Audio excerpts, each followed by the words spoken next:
Assalamualaikum warahmatullahi wabarakatuh. Bismillahirrahmanirrahim. Alhamdulillahi rabbil alamin. Wabihi nasta'inu ala umuri dunya waddin. Wa sallallahu ala sayyidina Muhammadin khatamin nabiyina wa alihi wa sahbihi ajma'in. Wa la hawla wa la quwwata illa billahil aliyyil azim. Amma ba'd. Saudara-saudaraku dimanapun Anda berada, semoga kita selalu mendapatkan bimbingan dari Allah Subhanahu wa Ta'ala serta mendapatkan perlindungan dari Allah Subhanahu wa Ta'ala. Saudara-saudaraku dimanapun Anda berada, untuk kajian kali ini kami akan membawakan sebuah tema tentang tasbihnya alam semesta. Hal ini dijelaskan di dalam sebuah ayat surat An-Nur ayat 41 yang berbunyi Bismillahirrahmanirrahim. Alam tara anna Allaha yusabbihu lahu man fis samawati wal ard wat-tayru saffat kullu qad alima salatahu wa tasbihahu wallahu alimun bima yaf'alun.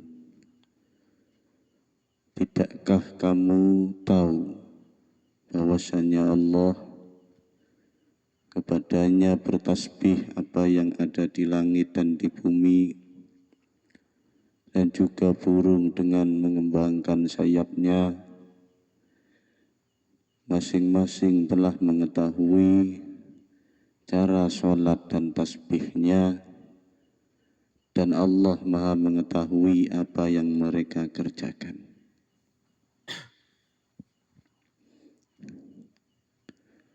Dari ayat tersebut Allah menyatakan bahwasannya semua makhluk termasuk alam semesta, apa yang ada di langit dan apa yang ada di bumi, semuanya tanpa terkecuali semuanya bertasbih kepada Allah Subhanahu wa Ta'ala. Tasbih yang dimaksud dalam ayat ini tidak sama dengan tasbih yang sering kita baca melalui lafaz atau melalui lesan kita, yang biasanya kita menyebut lafaz subhanallah. Akan tetapi tasbihnya alam semesta yang dimaksud Allah dalam ayat ini mempunyai rahasia tersendiri. Kalau memang tasbihnya alam semesta itu sama dengan tasbihnya yang kita baca setiap hari, tentunya kita bisa mendengar tasbihnya dedaunan, tasbihnya matahari, tasbihnya semua makhluk Allah Subhanahu wa Ta'ala. Akan tetapi bukti nyata, tidak pernah kita jumpai burung ataupun makhluk yang lain mengucapkan lafaz subhanallah. Itu bertanda kita harus bertafakur, kita harus menggunakan hati jernih kita untuk bisa memahami ayat tersebut. Sekarang coba kita urai apa yang dimaksud dengan tasbihnya alam semesta. Lalu kita lihat bumi atau tanah, dia selalu ikhlas, dia selalu ridho. Apapun yang dilakukan manusia di atas bumi ini, tanah selalu bersedia untuk menjadi tempat pijakan bagi manusia.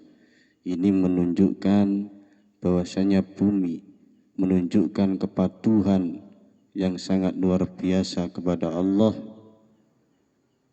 ketakwaan yang sangat luar biasa kepada Allah Subhanahu wa Ta'ala, sampai dicangkul bumi pun rela dan ridho menerimanya.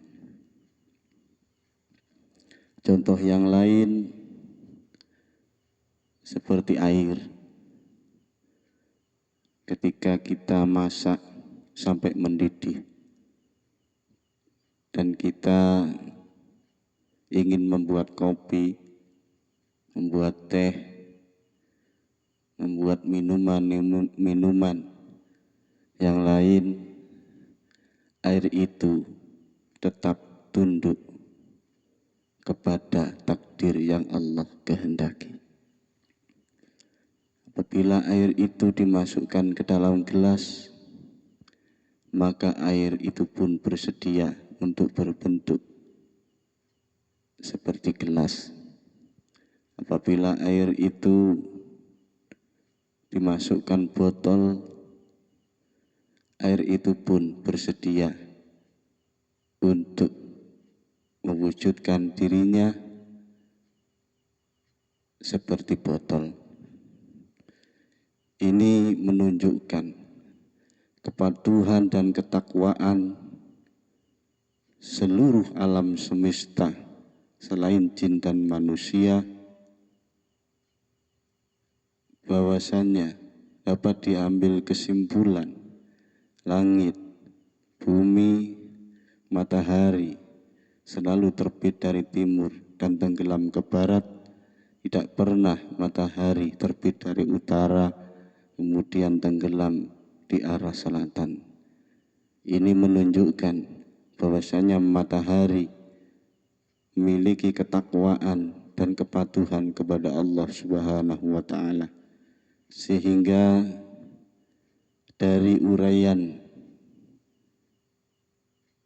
tersebut, uraian yang telah kami bahas tadi, dapat kita ambil kesimpulan bahwasannya wujud dari tasbihnya alam semesta adalah selalu qanaah, selalu menerima setiap takdir yang Allah berikan kepada mereka. Ya, mereka selalu ikhlas, mereka selalu ridho atas setiap ketentuan Allah Subhanahu wa Ta'ala. Hikmah yang dapat kita petik dari uraian ayat di atas, seyogyanya kita sebagai makhluk Allah tak terkecuali sama dengan air, bumi, angin, langit, dan makhluk-makhluk yang lain. Seyogyanya kita banyak belajar dari alam semesta ini agar hati kita bertambah keimanan kepada Allah Subhanahu wa Ta'ala dan bertambah ketakwaan kita kepada Allah Subhanahu wa Ta'ala. Inilah yang dimaksud hakikat daripada tasbihnya alam semesta. Kalau orang Jawa bilang itu nrimo ing panduning Gusti. Itu saya kira itu penjelasan tasbihnya alam semesta, sekiranya bisa difahami saudaraku dimanapun Anda berada. Coba kita gunakan akal jernih dan hati jernih kita untuk selalu berpikir untuk selalu merasakan eksistensi Allah di setiap makhluk, bahwasanya Allah itu wujud dan nyata di sekitar kita dan termasuk di dalam diri kita dan termasuk kewujudan kita.